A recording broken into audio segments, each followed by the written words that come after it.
If the United States launches military strikes against Iran, Tehran will not remain silent.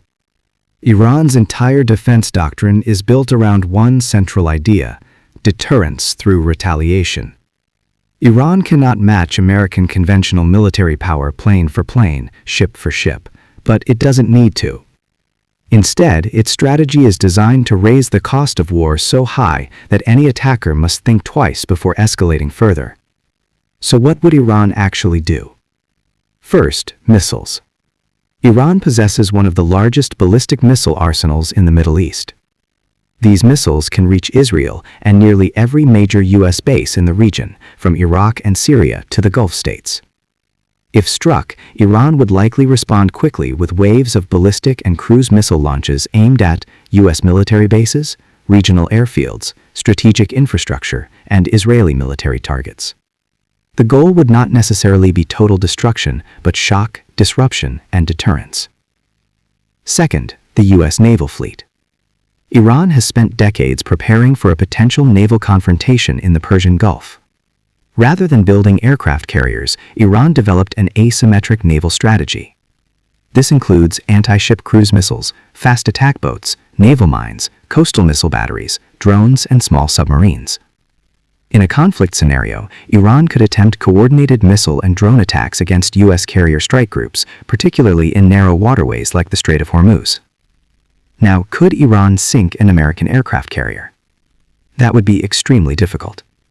U.S. naval forces operate with layered missile defenses, including Aegis systems, SM interceptors, electronic warfare, and constant air patrols. However, even a successful hit on a destroyer or support vessel could dramatically escalate the war. Iran's objective would be disruption, not naval dominance. Third, proxies. Iran's most powerful tool may not be its own military, but its regional network. Groups aligned with Tehran in Lebanon, Iraq, Syria, and Yemen could open multiple fronts simultaneously.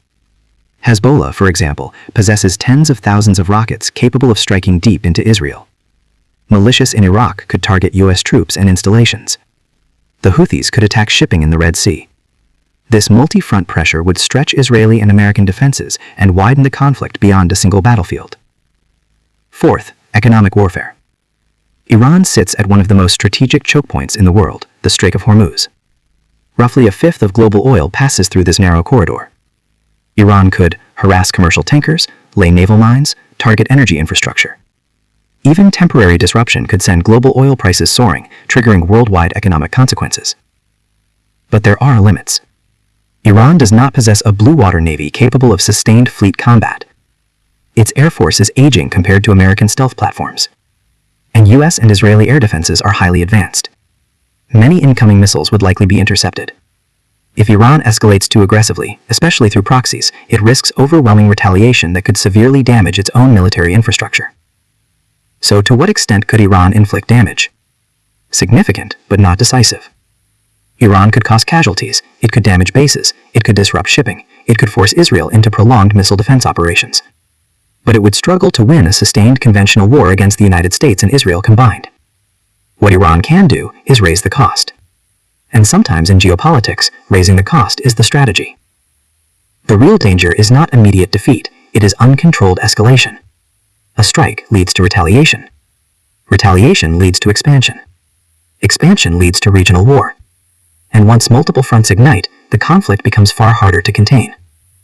For now, all of this remains hypothetical.